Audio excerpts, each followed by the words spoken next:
You've probably heard it said before that no two people are exactly alike. That's because no two people have exactly the same fingerprints, not even identical twins. You can understand then why fingerprints are considered the most accurate and valuable means of identification.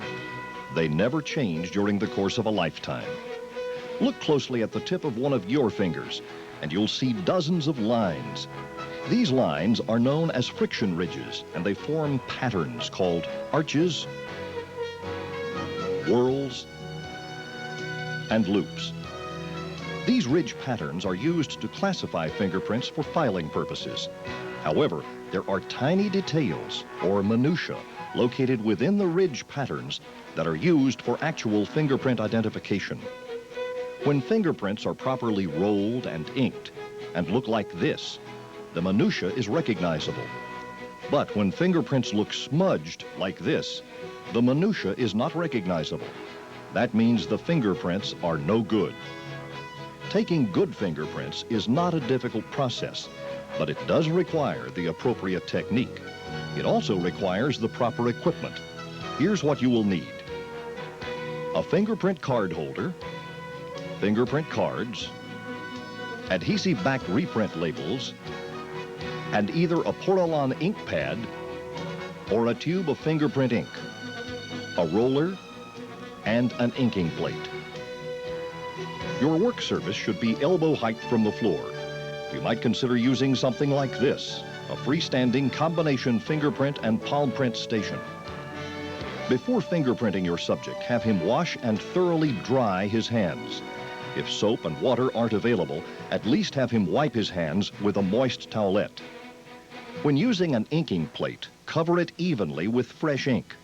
Start with 2 dabs, one at each end of the plate. A little bit goes a long way, so be sure not to use too much ink. Otherwise, the fingerprints will probably not be readable. Run the roller back and forth on the inking plate until a thin, even film of ink covers the surface. Place the fingerprint card in the card holder. Position the card so that the top row of blocks is centered in the card holder like this. These blocks are known as the first row of rolled impressions.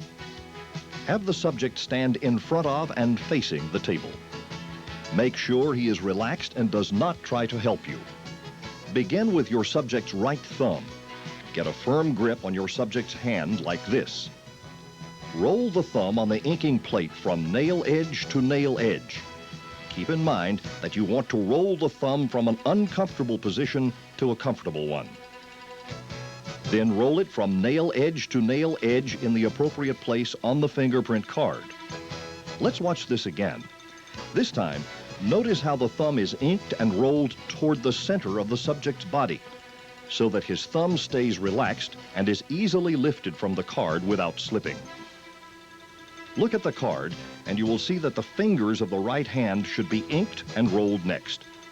They, too, are rolled from an uncomfortable position to a comfortable one. Get a firm grip on the subject's hand, particularly across his knuckles. Hold the hand in such a way that the finger being printed is extended and the rest of the fingers are out of the way. Use your other hand to guide the tip of the finger. Only use a minimum amount of pressure. Roll the finger on the inking plate from nail edge to nail edge. Only ink one finger at a time. Then roll the finger from nail edge to nail edge in the appropriate place on the card. A full roll from nail edge to nail edge is necessary to produce clear and readable prints. Always roll fingers away from the center of the subject's body, or in the opposite direction that you roll the thumbs. This will keep the fingers relaxed so that they may be easily lifted from the card without slipping. Again, remember that you will roll the fingers from an uncomfortable position to a comfortable one. Also, fingers and thumbs should be inked and rolled from the end of the finger or thumb to below the first joint. If you're using an inking plate, don't place a finger or thumb on the same spot where you've inked another finger or thumb. If the quality of one of these prints is unacceptable, you may use a reprint or print over tab to cover up the old one and record a new one. However, if more than 2 prints are unacceptable, you must start over. That's because the FBI will reject fingerprint cards with more than 2 reprint or print over tabs. The FBI will also reject cards that have more than 1 reprint or print over tab in a single fingerprint block. In addition, the FBI will reject cards that just aren't readable.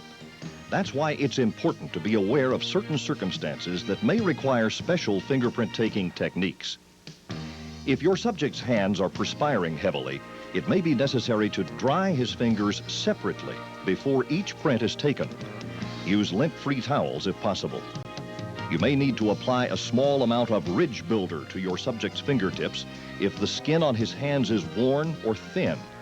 This can happen to people who work with abrasive materials. Ridge builder is a product that will enhance the skin and make the fingerprints more readable.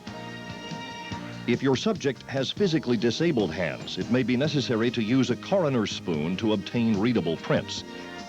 After you have inked and rolled the fingers and thumbs in the proper order, you will record them again in the space provided at the bottom of the card. These prints are called the plane impressions, and they're recorded differently than the prints on the rest of the card. Hold your subject's left hand like this. Lightly press all of the fingers straight down at the same time on the inking surface. Lift them off the inking surface and lightly press them straight down at the same time on the card. Then lift the fingers up so they don't drag across the card.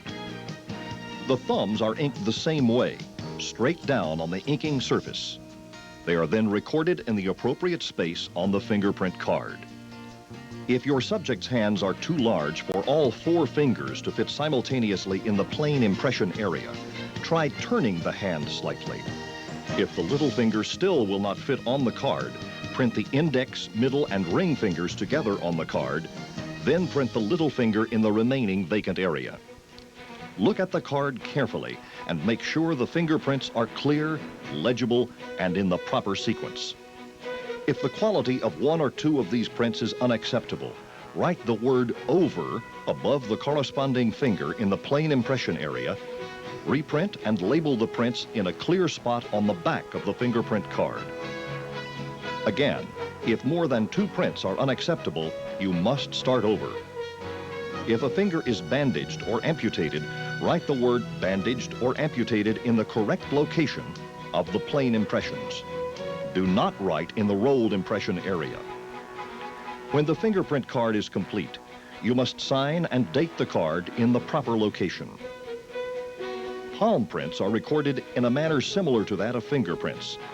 If you're using the combination fingerprint and palm print station, you'll find an ink roller is built in, as is a card roller for rolling palm prints. Apply a thin coat of ink to the subject's hand. Make sure the palm is completely inked, but be careful not to over-ink. Turn and hold the card diagonally on the card roller. Hold the subject's wrist with your other hand. Place his hand on the roller and roll the print from the subject, from the fingerprints to the heel of the palm. When you're finished, repeat this procedure on your subject's left hand. Then you will be done recording prints. Your subject may now remove the ink from his hands with a variety of products. These products range from individual towelettes and pads to waterless cleaners that you can spray on or wipe clean. This cleanup process can be avoided if you use a stain-free Porelon ink pad to record fingerprints. Stain-free pads are just as effective as regular Porelon ink pads, but they're not as messy. All you have to do is rub your fingers together or wipe them with a dry paper towel to remove the ink. If you're using an inking plate, it's recommended that you properly clean and cover your equipment as soon as you're done using it, even though some fingerprint ink will stay soft on an inking plate for days. There are many different types of cleaning solutions that are designed for this purpose. For more information about the products featured in this video, or for information about other fingerprint taking equipment, please contact the following.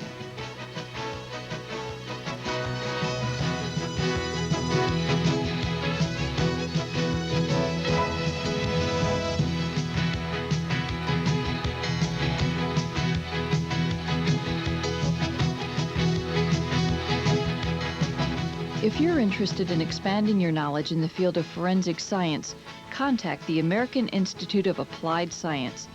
The American Institute of Applied Science is a fully accredited correspondence course.